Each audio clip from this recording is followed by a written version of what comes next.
चलो बच्चों, तो आज हम लोग मैथ्स में वो फर्स्ट वाला चैप्टर कंटिन्यू करें ना।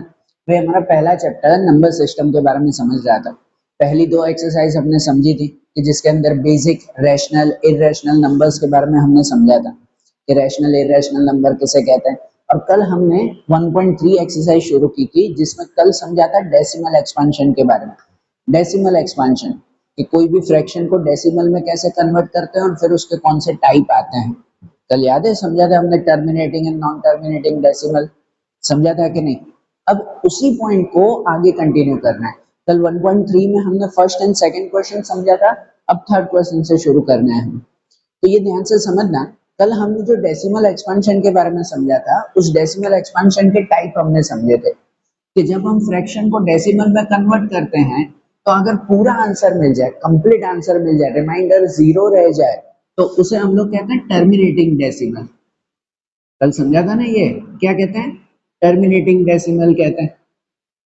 बराबर, सपोज अगर कोई डिवाइड कर रहे हैं और आंसर आ रहा है 8.1275, ये कोई आंसर आ रहा है, ये पूरा आंसर है, तो इसे हम लोग क्या कहते हैं, टर्मिनेटिंग डेसिमल कहते हैं। और जिसमें पूरा आंसर ना मिलता हो, रिमाइंडर जीरो आता ही नहीं है, चलता ही जाएगा चलता ही जाएगा, कभी रिमाइंडर खत्म ही नहीं होगा उसका, तो उसे हम लोग क्या कहते हैं, नॉन टर्मिनेटिंग डेसिमल कहते हैं। ऐसे को हम लोग नॉन टर्मिनेटिंग कहते हैं कि जो एंड ही नहीं हो रहा है, कि नॉन टर्मिनेटिंग डेसिमल। अच्छा, नॉन टर्मिनेटिंग में भी कल दो टाइप बताए थे हमने। नॉन टर्मिनेटिंग में भी बताया था कि अगर नॉन टर्मिनेटिंग में सेम नंबर रिपीट हो रहा है, खत्म तो होगा नहीं, चलता ही जाएगा, लेकिन अगर सेम नंबर चलते जा रहे हैं तो उसे हम लोग रिकरिंग डेसिमल कहते हैं। क्या कहते हैं, रिकरिंग, कि सेम नंबर रिपीट होते जा रहे हैं। और अगर सेम नंबर रिपीट नहीं हो रहे हैं तो उसे क्या कहेंगे, नॉन रिकरिंग कहेंगे हम लोग।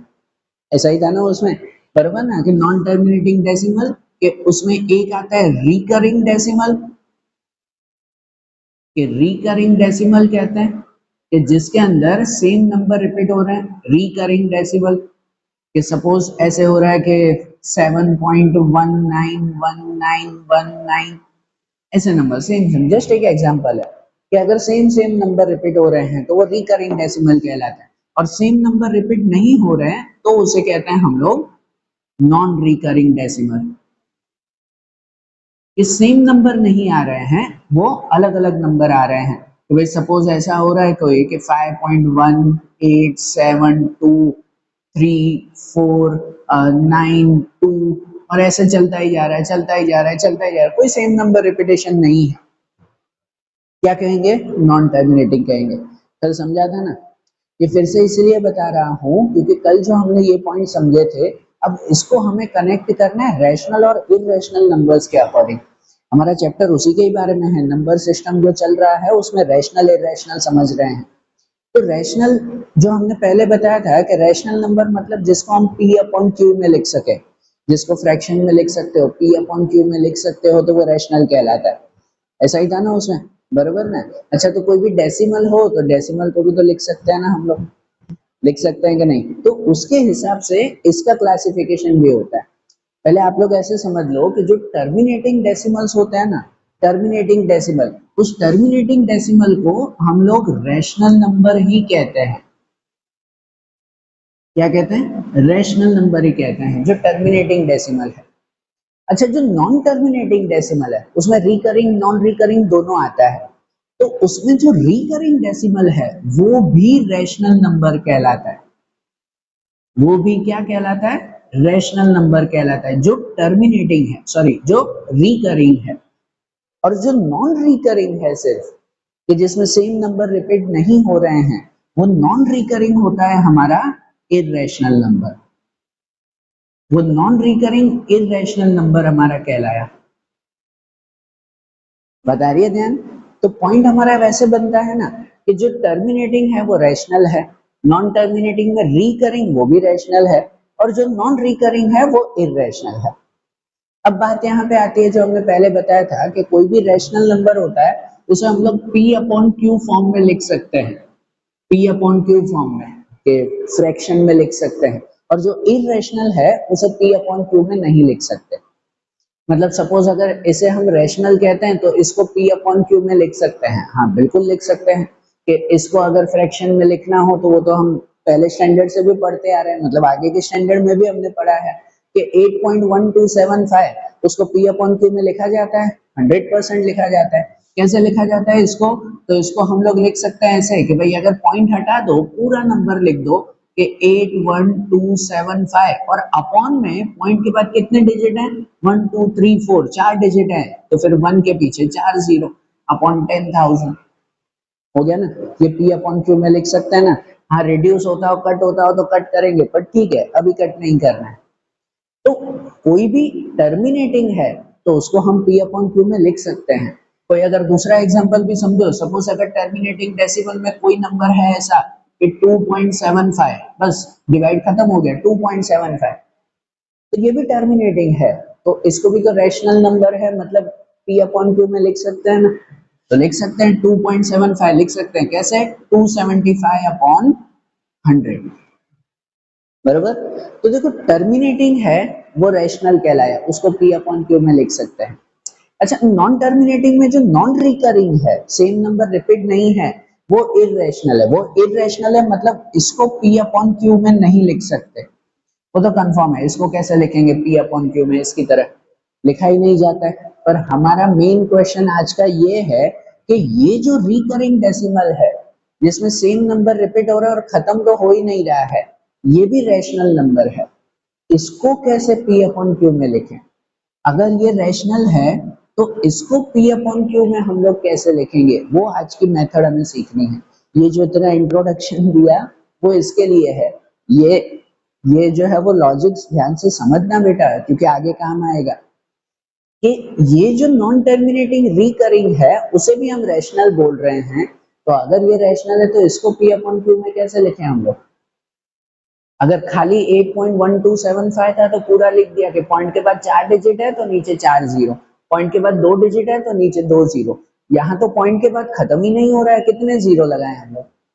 तो इसको हम लोग कैसे लिखे P अपॉन Q में कि ये भी रैशनल नंबर ही है, वो मेथड हमें सीखनी है। और इसको रैशनल नंबर रिकरिंग डेसिमल को अगर P अपॉन Q में लिखना है ना रैशनल नंबर की तरह, तो उसकी एक प्रोसेस आती है, उसके एक स्टेप्स आते हैं, वो स्टेप्स हमें सीखने हैं।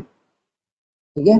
हाँ, मैं इतना इंट्रोडक्शन इतना बिल्डअप इसलिए ही कर रहा हूँ क्योंकि वो चीज समझना जरूरी है। आपके चैप्टर का सबसे इम्पोर्टेंट ये क्वेश्चन है कि कोई भी रिकरिंग डेसिमल है उसको रैशनल नंबर में कैसे लिखें, मतलब P अपॉन Q में कैसे लिखें, वो हमारा मेन पॉइंट है। और हमारा एक्सरसाइज 1.3 का क्वेश्चन 3 वो हमें यही बताता है। ये देखो क्वेश्चन नंबर 3 है, उसमें दिया हुआ है ना कि express the following in a form of P upon Q। कैसे P अपॉन Q में लिखना है? Where P and Q are integer, जहाँ पे P और Q इंटीजर होना चाहिए और Q पे जीरो नहीं आना चाहिए, ये तो रूल है कि P और Q इंटीजर होता है और Q पे जीरो कभी नहीं है। ठीक है, कि Q पे जीरो थोड़ी 100 आता है खाली जीरो थोड़ी लिखेंगे हम लोग, है कि नहीं? तो चलो इसको P अपॉन Q में लिखना है, और कैसे लिखना है तो उसके स्टेप्स हैं, वो स्टेप समझना। मैं उसमें समझा रहा हूँ, आपको चाहिए तो फिर उसके बाद इसको भी P अपॉन Q में लिख सकते हो, उसके भी स्टेप्स आप लोग खुद बना सकते हो। ठीक है, देखो मैं एक्सरसाइज का क्वेश्चन समझा रहा हूँ कि जैसे पहला क्वेश्चन दिया हुआ है कि 0.6 बार, 0.6 बार है, तो बार के लिए कल हमने बताया था कि बार की वैल्यू जो है वो आती है क्या, सॉरी, अगर किसी के भी ऊपर बार है तो इसका मतलब वो वैल्यू जो है वो कंटिन्यूसली रिपीट हो रही है। अगर सिर्फ 6 के ऊपर बार है इसका मतलब 6 6 6 6 6 कंटिन्यूसली रिपीट होता जा रहा है, ऐसा है ना। तो अब इसको P अपॉन Q में लिखना है, तो इसको P अपॉन Q में लिखने के लिए ध्यान से समझना, कुछ 2-3 स्टेप्स आते हैं, कुछ स्टेप फॉलो करने हैं हमें। तो P अपॉन Q में लिखने के लिए सबसे पहले जो नंबर है ना उस नंबर को x सपोज कर लेंगे, सबसे पहला स्टेप उसको x सपोज कर ले। तो यहाँ पे लिखें कि लेट x इक्वल टू 0.6666, ये लिख देंगे, ये बार हटा देंगे, 6 बार है मतलब 6666 रिपीट हो रहा है ना, ठीक है ना। तो जो नंबर है उसको हमने x सपोज किया, अब इसको P अपॉन Q में लिखना है, फ्रैक्शन में लिखना है। तो चलो अगर इसको फ्रैक्शन में लिखना है तो ऐसे करेंगे, x सपोज किया।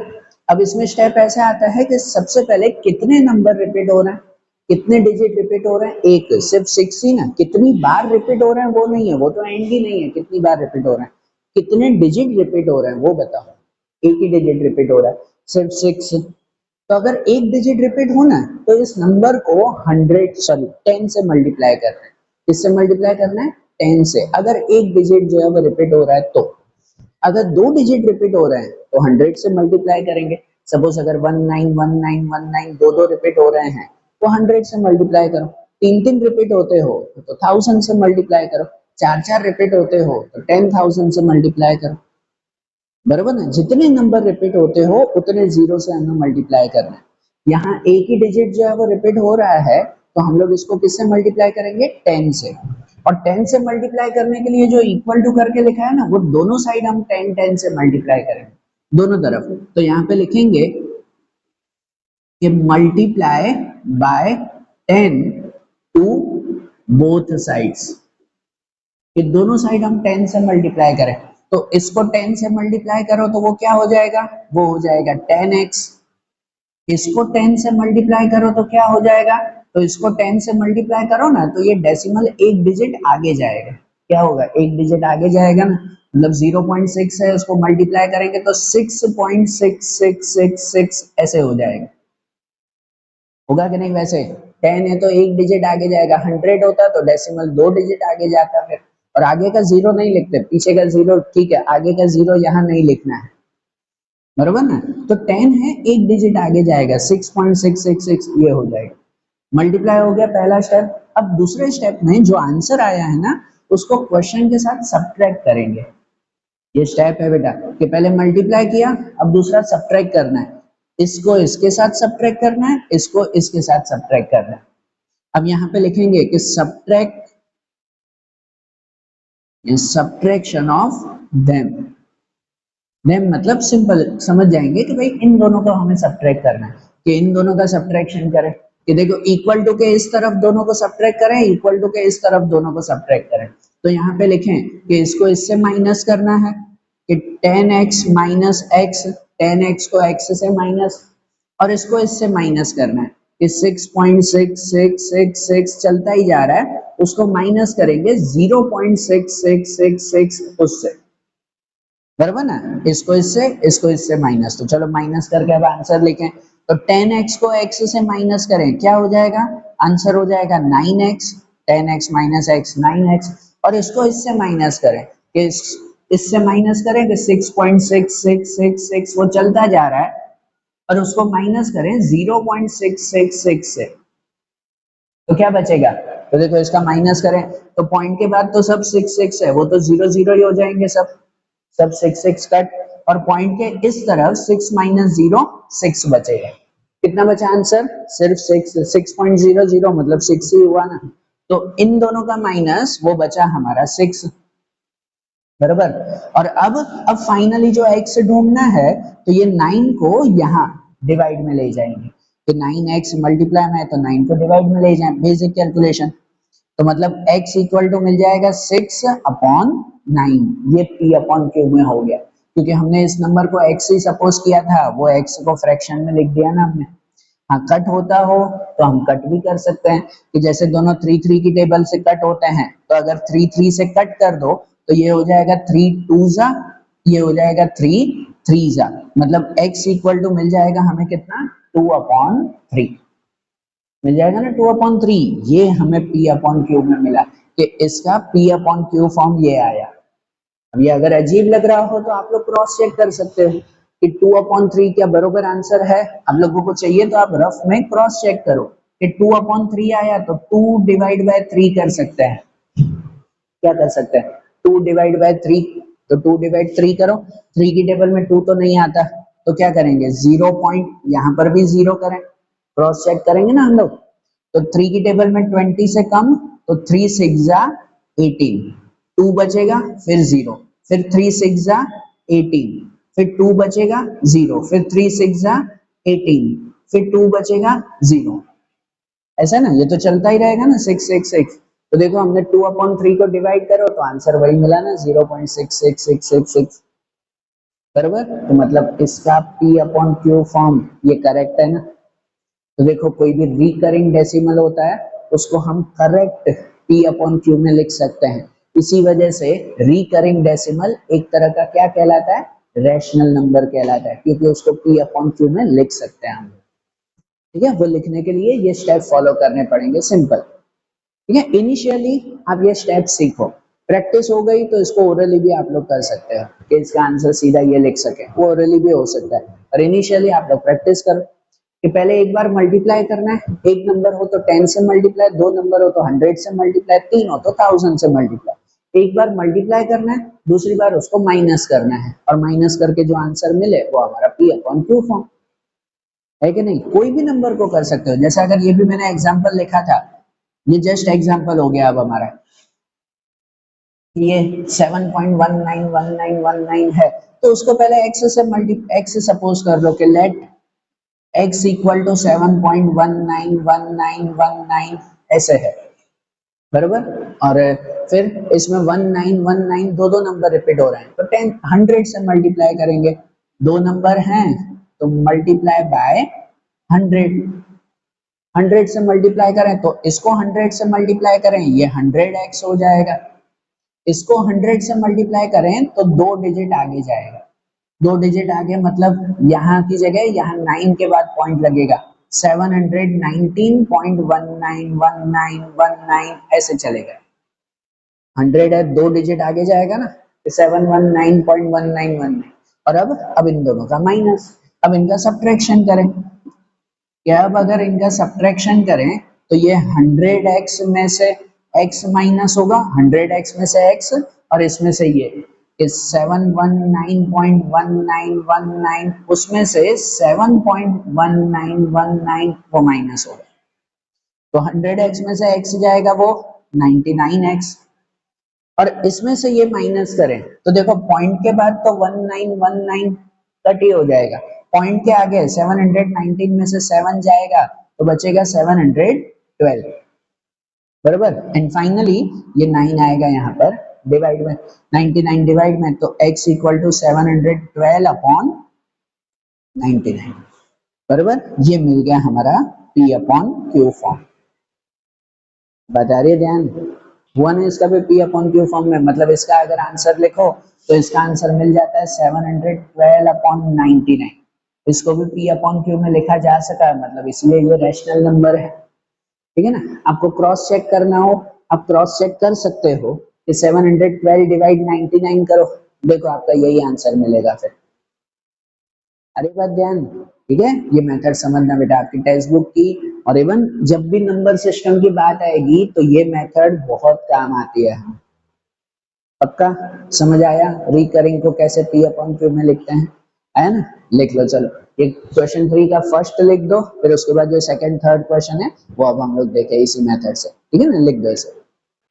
अब देखो जैसे उसी में सेकंड वाला क्वेश्चन है कि 0.47 बार, अब इसको p अपॉन क्यू में लिखना है हमें, ध्यान देना 0.47 बार, 7 के ऊपर बार है, 4 के ऊपर नहीं है, मतलब 4 रिपीट नहीं हो रहा है, खाली 7 7 रिपीट हो रहा है, ध्यान से समझना बेटा, आपके टेक्स्ट बुक में भी क्वेश्चन देखो 4 के ऊपर लाइन नहीं है, सिर्फ 7 के ऊपर लाइन है, मतलब रिपीटेशन सिर्फ 7 का है, 4 का नहीं है। तो चलो इसको भी अगर p अपॉन क्यू में लिखें तो कैसे लिखेंगे, सबसे पहले इसको x सपोज कर लें कि let x equal to, x suppose करते वक्त बार हटा दो, पूरा पॉइंट में लिखो, तो x इक्वल टू 0.477777 ऐसे चलता रहेगा, 7 7 रिपीट हो रहा है।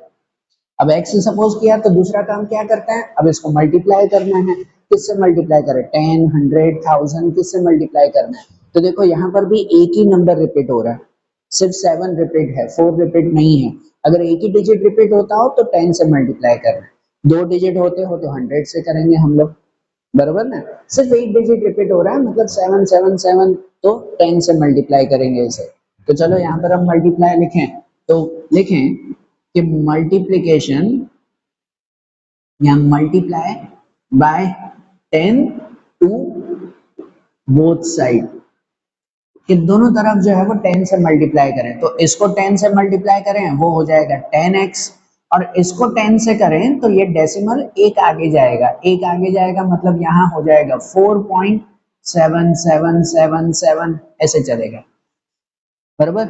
और ये जो हो गया, अब इन दोनों का सब्ट्रैक्ट, एक बार मल्टीप्लाई एक बार सब्ट्रैक्ट, हमारा आंसर, तो यहाँ पे हो जाएगा कि भाई subtraction of them, subtraction of them कि इन दोनों को सब्ट्रैक्ट करें, तो इसको इससे सब्ट्रैक्ट, इसको इससे सब्ट्रैक्ट करें, इसको इससे माइनस करें, तो वो हो जाएगा कि 10x माइनस एक्स, 10x को x से माइनस और इसको इससे माइनस कि 4.7777 और उसको माइनस करेंगे 0.47777 ऐसे। तो चलो अब इन दोनों का माइनस क्या होगा, अगर डायरेक्ट होता हो माइनस ठीक है, नहीं होता हो तो रफ में करो। जैसे मैं यहाँ पे रफ में करूँ कि ये 10x माइनस एक्स तो हो जाएगा हमारा 9x, ये तो कंफर्म है 9x। इन दोनों का माइनस करें, यहाँ कर रहा हूँ रफ में कि 4.777 यही है ना 4.7 और उसको 0.47777 ऐसे है। तो इन दोनों का माइनस समझना कि यहाँ तो ये 7770 ही हो जाएगा पीछे, यहाँ है कि 7 माइनस 4 3, यहाँ 7 माइनस 4 3, डेसिमल पॉइंट वही रहेगा और 4 माइनस 0 4, क्या हो जाएगा आंसर 4.3 रहेगा, बराबर ना, क्या रहेगा 4.3, तो यहाँ पे लिखेंगे हम लोग 4.3 दोनों का माइनस।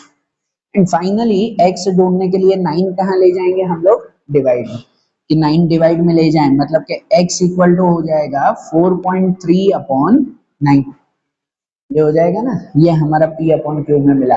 अच्छा एक पॉइंट है कि जैसे हमारा रूल है कि p अपॉन क्यू इंटीजर होना चाहिए और q पे 0 नहीं होना चाहिए, है कि नहीं, क्वेश्चन में ही है ना कि p अपॉन क्यू में लिखो पर p एंड q इंटीजर होना चाहिए। इंटीजर मतलब कंप्लीट नंबर होता है, प्लस में हो माइनस में हो कुछ भी हो, पर कंप्लीट नंबर होता है, पॉइंट में नहीं। इसका मतलब यहाँ p का वैल्यू पॉइंट में नहीं होना चाहिए 4.3, तो क्या करेंगे पॉइंट हटा दो।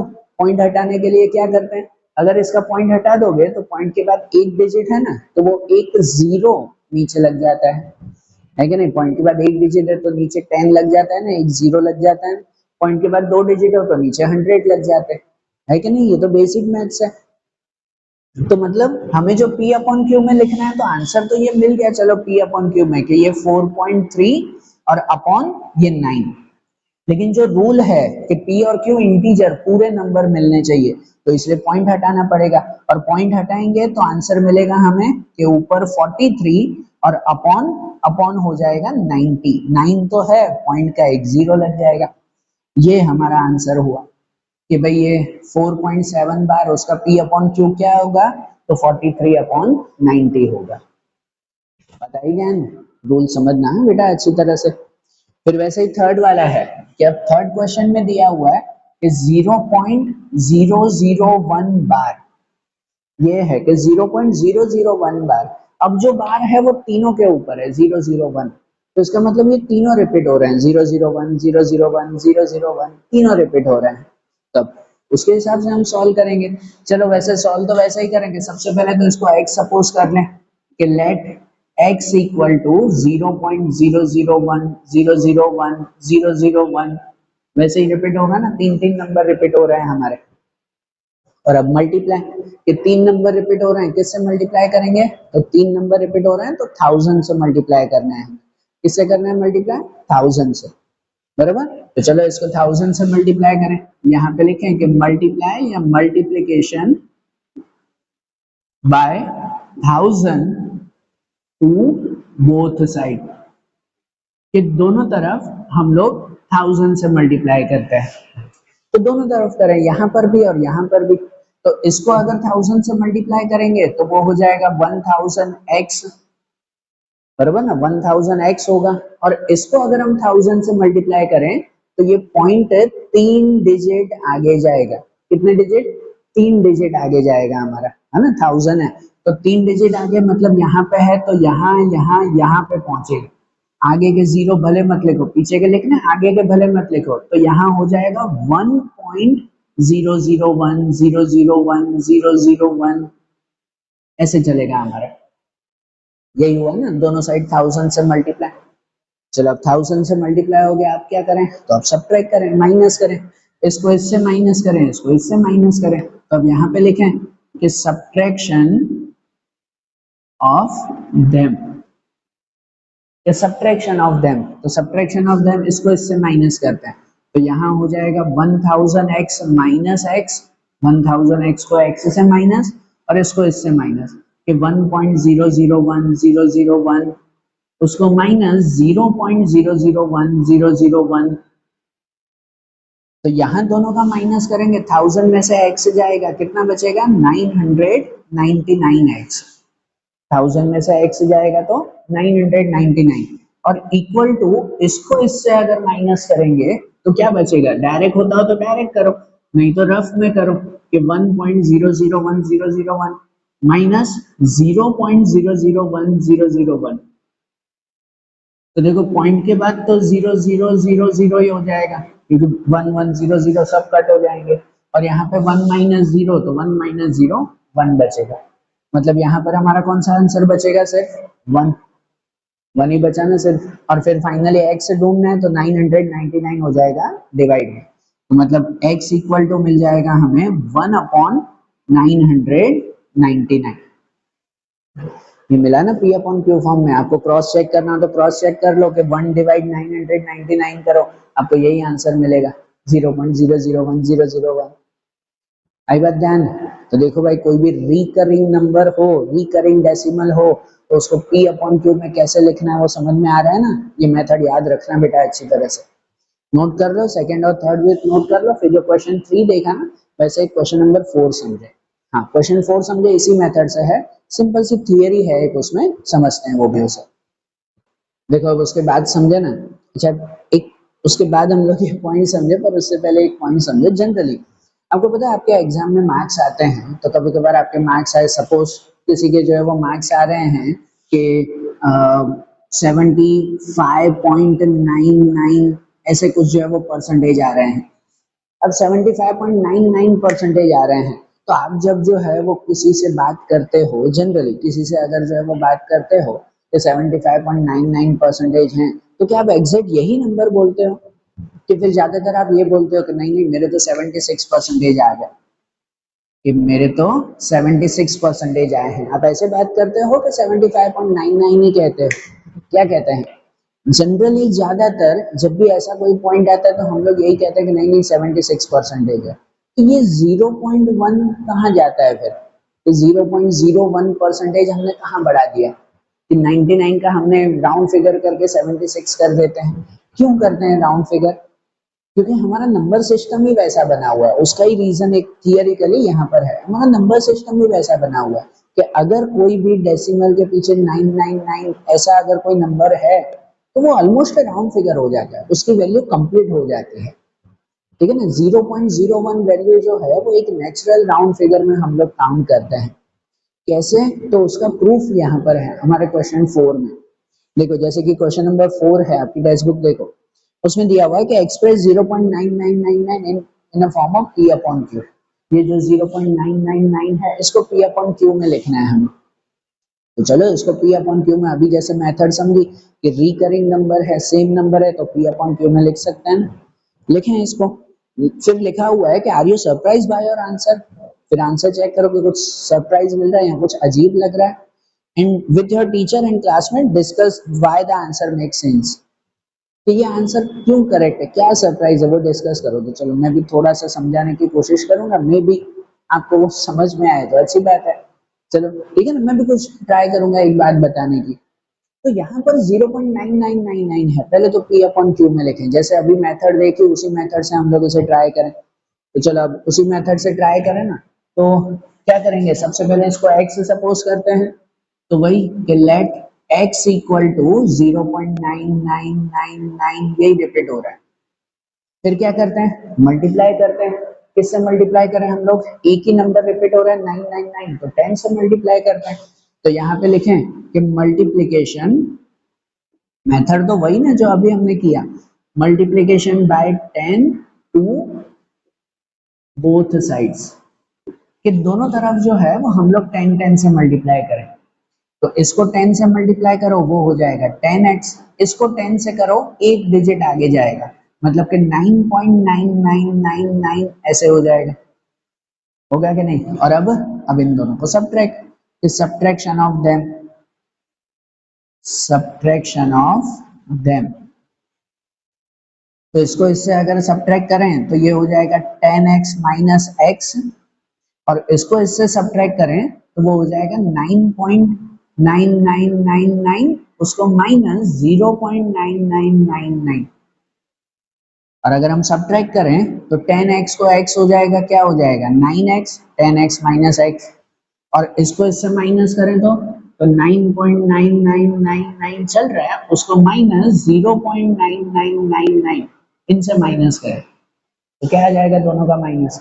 तो दोनों को माइनस करें तो पॉइंट के बाद तो 0 0 ही रहेगा, और 9 माइनस 0 9 होगा, मतलब इन दोनों का माइनस रहेगा 9 9।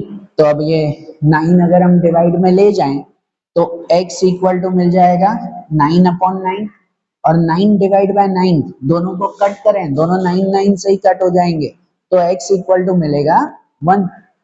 9 डिवाइड 9 1 1 आंसर ये। अब वही था ना कि are you surprise by your answer, answer अजीब नहीं लगा कि 0.9999 उसका आंसर 1 मिल गया, ऐसे कैसे। अब जैसे पहले हमने एक क्वेश्चन किया था, क्वेश्चन 3 में पहला था कि 0.6666 रिपीट हो रहा था, क्वेश्चन 3 का फर्स्ट क्वेश्चन हमने किया ना ऐसा, तो उसका p/q मिला था हमें 2/3, हमने सॉल्व किया कि नहीं, उसका आंसर मिल रहा था 2/3, तो मतलब 2 डिवाइड बाय 3 करो तो ये आंसर मिलता है। हमने सब में क्रॉस चेक कर रहे थे कि भाई इसको इससे डिवाइड करो तो ये मिलता है।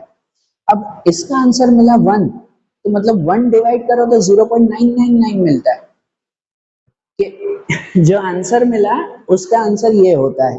अब इसका आंसर तो 1 मिला, यहाँ तो 9/9 मिला, तो 9/9 करो ये मिलता है, कैसे मिलता है, ये कैसा आंसर हुआ। तो वही पॉइंट है हमारा कि जब जो है वो पीछे 9999 रिपीट होता एंड ही नहीं हो रहा है, तो उसको हमेशा हम एक राउंड फिगर करके एक नंबर बढ़ा देते हैं। जब आपके परसेंटेज 75.99 होते हैं तो हम 99 नहीं कहते, क्या कहते हैं उसको, कि 76% ही है, क्योंकि यही उसका रीजन है कि अगर 9999 रिपीट हो रहा है उसको अगर आप p/q में लिखने जाओ तो उसका p/q एग्जैक्ट 1 ही होता है, उसका p/q हमेशा क्या होता है, एग्जैक्ट 1, मतलब 999 वो हाफ वैल्यू है ही नहीं, वो कंप्लीट वैल्यू है 1 की। ऐसे मैथ्स में काउंट करते हैं हम लोग। किसी के भी पीछे 9998 ऐसे नंबर अगर रिपीट हो रहे हैं मतलब वो कंप्लीट वैल्यू ही कहलाती है 1 की। इसी वजह से हम जब जनरली भी बात करते हैं तो उसको हम लोग पॉइंट में कभी नहीं कहते, उसको राउंड फिगर करके ही कहते हैं। 75.99 नहीं, कितने 76% है। आपके एग्जाम में भी अगर 99% आ रहे हैं कि 99.99% है, तो इसका मतलब आपके कंप्लीट 100% ही कहलाते हैं एक तरह से, बराबर। क्योंकि मैथ्स का रीजन भी ये बताता है कि 99 को अगर p/q में लिखने जाओ, रैशनल नंबर में लिखने जाओ, तो उसका आंसर राउंड फिगर 1 ही मिलता है हमें।